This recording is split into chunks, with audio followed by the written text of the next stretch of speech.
Hey everybody, welcome back to the channel. I just want to share some quick information with you guys. Well, my own opinion, and I just want to apologize for the video quality.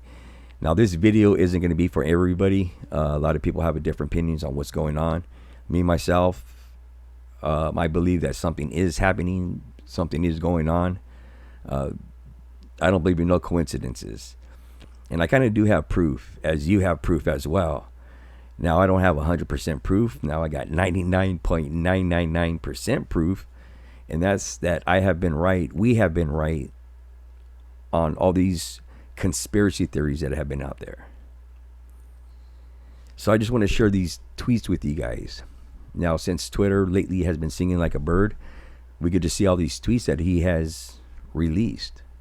Just take a look at some of these. And no matter where we look at, there's just all this information that is coming out. And I do believe something is happening because, again, these people are letting the American people down. But let's take a look at this article here, because this is Elon Musk is allowing Michael Flynn to return to Twitter, which he did. And we can see here that Donald Trump is preparing his return on Facebook and Twitter. Now, if we go back to Twitter, to how it's singing like a bird, I could just imagine the information that General Flynn has and Trump has. Now, are they going to release information on their accounts? Let me know what you guys think in the comments below. And I also found this video from 2 years ago that I want to play for you guys. Now, this is pretty much on what is going on now. And as always, thank you for watching. More to come from what I understand, and they're going to be far greater than what you've seen so far. And what you've seen so far is incredible, especially as it relates to President Obama. Because if anyone thinks that he and Sleepy Joe Biden didn't know what was going on, they have another thing coming. That was President Trump predicting more bombshells surrounding the origins of the Russia probe and involvement of Obama-era officials as the DOJ drops the case against former National Security Advisor Michael Flynn. Our next guest worked as Flynn's deputy. KT McFarland is former Deputy National Security Advisor and author of the book Revolution. She joins us now. Good morning, KT. How are you? I'm just great, and thank you so much for having me on. Great to be with all three of you today. Great to be with you. Well, you're a great guest to have here, because now we are doing the Saturday morning digest of the big news of the week. Of course, the DOJ dropping the case against Michael Flynn.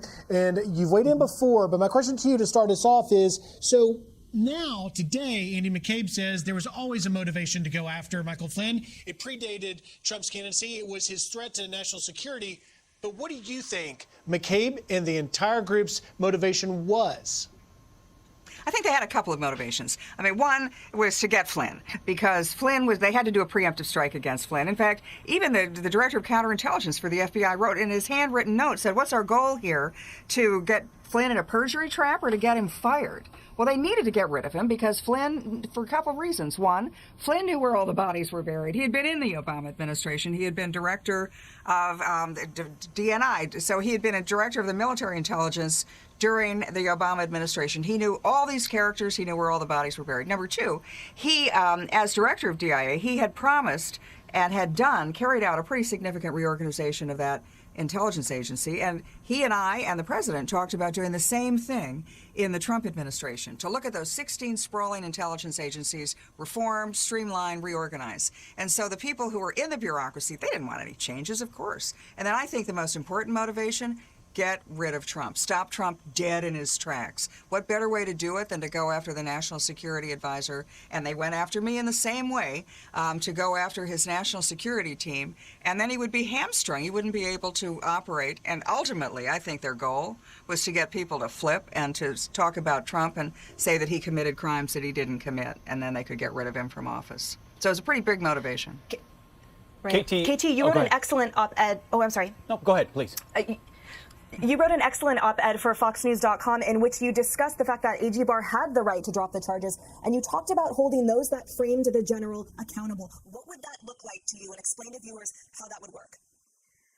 Okay, Emily, normally what happens in government is when there's a scandal, the head of the agency, in this case the director of the FBI, Ray, says, well, you know, we want to protect the institution.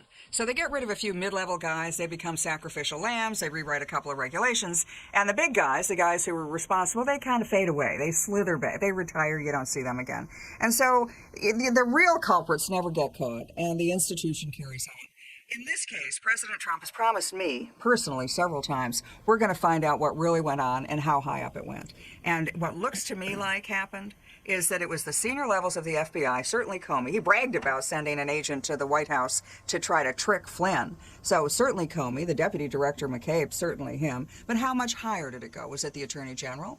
Was it Susan Rice, National Security Advisor to President Obama? Was it Vice President Biden? Was it President Obama himself? I think those are the people that I'm looking at. What did they know? When did they know it? If they're clean, fine. But if they're not, let's find out what really happened. Well, KT, because in my opinion, well, go finish. ahead. In your opinion, Sorry. please. I shouldn't cut you off right there.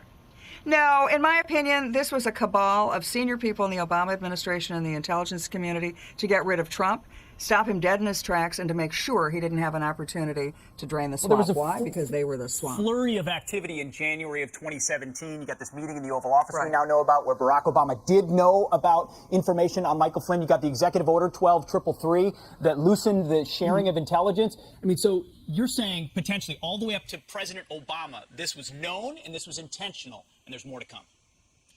Yeah, I think that the way the Attorney General Barr has dismissed charges indicates to me that there's a lot more to come. Yeah. That there's a treasure trove of documents, handwritten notes, or and probably in addition, somebody is really talking. You know, that January 5th meeting, I met with the same intelligence people as President Trump did in Trump Tower the next day. So that was Comey, Brennan, Clapper, and they clearly hated Trump's guts. They could hardly be in the same room with him. And that's where Comey pulled Trump aside after our meeting, and he talked to him about the Steele dossier, which has since been completely discredited. And I think it was basically an attempt to sort of shake down Trump.